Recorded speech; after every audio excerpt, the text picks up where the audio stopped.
There are places in this world where the air is thick with grief. You can feel it in the dust that clings to broken walls, in the silence after a siren fades, in the eyes of a child who has already seen too much.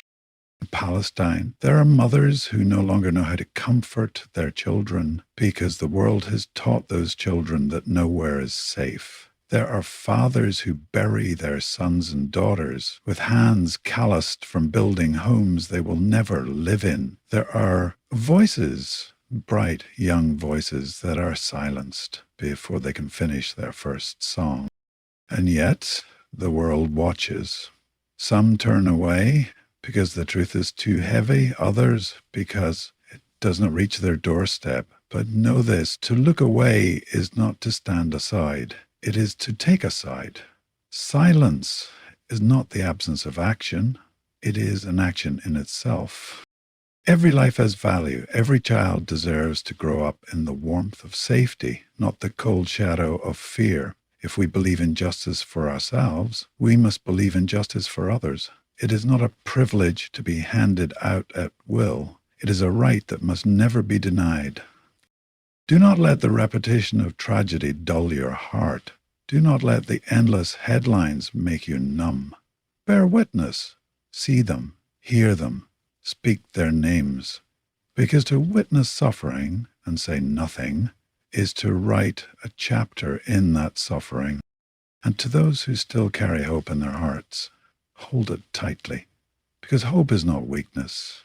Hope is resistance. Hope is the stubborn refusal to let the oppressor write the ending.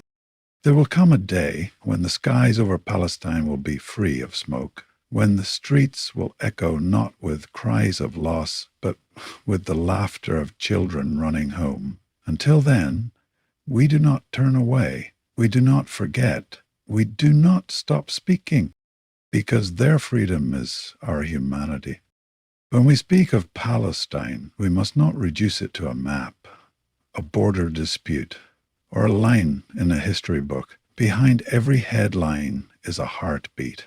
Behind every statistic is a name, a family, a life lived with dreams and fears just like our own. It is not the rubble of buildings that should move us most, but the stories buried beneath them. The grandmother who still bakes bread each morning, even when flour is scarce, because she refuses to let her grandchildren forget the taste of home. The boy who clutches a cracked football, determined to play, even if the field is just a patch of dust between ruins. The young girl who hums a song she learned from her mother, her voice trembling but unbroken. These are not symbols. They are people. They are teachers, poets, carpenters, and students. They fall in love. They argue with their parents. They plan for the future, even when the future is uncertain. And they deserve to be seen for who they are. Not as a cause, not as a problem to be solved, but as human beings with the same sacred worth we claim for ourselves. And we strip away the politics, the labels, the sides. We find the truth that no wall, no bullet, no law can erase. A mother's tears are the same in every language. A child's laughter carries the same light in every land. And if we can remember that, we will remember our shared humanity. There is a kind of silence that is not peace. It is the silence that settles when the world has decided it is easier not to look. It is the quiet that follows a tragedy when those with the power to speak choose not to disturb their own comfort. That silence is heavy. It hangs in the air like smoke, creeping into every space where truth should live. In Palestine, that silence is a second wound. The first comes from the violence itself. The shattering of homes, the tearing apart of families, the relentless fear that has become daily life. But the second wound comes when the cries go unanswered, when the world does not even bother to say, "We hear you." We tell ourselves that we stay quiet because we do not know enough, because the matter is complicated. because it is not our place. But these are the stories we tell to make silence feel respectable. In truth, silence is not neutrality. It is an endorsement of the status quo. It is a choice, whether we admit it or not. History remembers those who spoke, but it also remembers those who looked away. Every atrocity that ever darkened our world was enabled not just by the hands that carried it out, but by the millions who said nothing, who let their voices rust in their throats while injustice grew louder. There is a dangerous comfort in silence. It demands nothing from us but our absence. It costs nothing in the moment, and yet it costs everything in the long run, because it leaves the oppressed alone in their suffering. It tells them they are invisible, that their pain does not matter enough to disturb the quiet lives of those who could help. To break the silence is to risk being misunderstood, to risk standing apart, to risk discomfort. But to keep the silence is to risk your own humanity, because when we ignore the cries of others, we chip away at the part of ourselves that recognizes right from wrong. We must understand that every unspoken truth becomes permission for injustice to continue. Every withheld word is a stone in the wall that separates us from one another. And if we choose to remain silent while people are crushed under the weight of oppression, then that silence becomes our signature on their suffering. There is a wound that cannot be stitched, a theft that cannot be undone, the loss of innocence. In Palestine, children learn the language of fear before they learn the alphabet. They know the sound of drones and shelling better than the sound of lullabies. Their games are interrupted by the thud of distant explosions, their laughter cut short by the instinct to hide. Childhood is meant to be a time of wonder, of discovery, of believing the world is a safe place to explore. But for these children, the world reveals its sharp edges too soon. The colors of their days are painted in shades of rubble and dust, not playgrounds and crayons. They learn to count not by toys, but by the number of friends missing from school the next morning. When a child loses innocence, it is not just a personal tragedy. It is a wound to humanity itself. A child who is taught to fear the sky cannot dream without limits. A child who sleeps to the soundtrack of gunfire does not grow with the same trust in the world. These are scars that do not fade when the noise stops, because the noise has already moved inside them. The cost is not just measured in stolen moments or broken toys.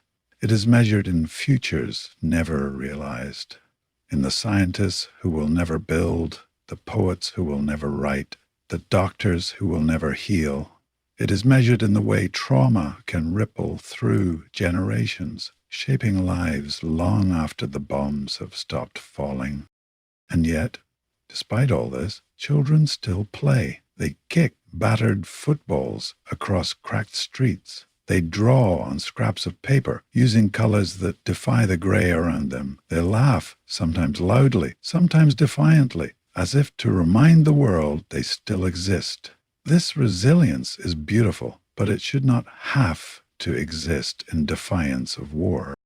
When innocence is stolen, it is not only the children who suffer. We all lose something, because every child is a mirror of the world we have built. If that mirror reflects fear, loss, and violence, it tells us more about ourselves than we may want to admit. To protect a child's innocence is to protect the very idea that tomorrow can be better than today, and when we fail to do that, the cost is far greater than we can bear. Justice is not a luxury to be distributed when convenient, nor a privilege reserved for those who resemble us or live within our borders. It is a birthright. The moment we begin to decide who is deserving of it and who is not, we betray its very meaning. In Palestine, the struggle is not for special treatment. It is for the same justice we demand for ourselves, the same rights we would cry out for if they were taken from us. the right to live without fear, the right to raise a family without the threat of losing them overnight, the right to move, to speak, to exist without chains, visible or invisible. We cannot pretend that justice changes its shape depending on geography. We cannot claim to defend freedom in one place and remain indifferent to its absence in another. Justice, if it is real, does not recognize political borders or cultural divisions. It speaks one language, fairness, and it recognizes one truth, that every human life carries the same weight. History is filled with moments where humanity faltered because we convinced ourselves that some lives mattered less. Each time the world has paid for that delusion in blood and regret. We stand now in another such moment, and the question is the same. Will we limit justice to those who look, speak, or believe as we do, or will we finally embrace it as a universal promise? If we believe in the principle of justice, then our voices must rise for Palestine just as they would for any people living under oppression. To ignore their struggle is to undermine the very foundation of our own freedom, because justice cannot stand on one leg. If it falls anywhere, it is weakened everywhere. The measure of our morality is not how fiercely we defend our own rights, but how steadfastly we defend the rights of others, especially when it costs us something to do so. To stand for Palestine is not an act of charity, it is an act of integrity. And integrity, like justice, is only real when it is complete. To witness is more than to see. It is to allow what you see to change you, to refuse the easy escape of turning away. In Palestine, the world is being asked to witness, not as passive observers, but as active keepers of truth. Every demolished home, every funeral procession, every child with dust in their hair and fear in their eyes demands that we hold their reality in our sight. When we witness, we resist erasure. Oppression thrives on invisibility, on convincing the world that those who suffer are too far away, too foreign, too complicated to matter. But the act of truly seeing strips away that illusion. It makes their struggle undeniable. It says, "You are not forgotten. I see you. Your life matters." There is a responsibility that comes with witness. Once you have seen, you cannot claim ignorance. Once you have heard the truth, silence becomes complicity. Bearing witness means carrying the weight of another's story and refusing to let it be buried under propaganda, distraction, or the comfort of forgetting. Some will tell you that words change nothing, that telling the story is not the same as ending the suffering, but history proves otherwise. Entire movements have been born because the world was forced to look, forced to confront what it wished to ignore.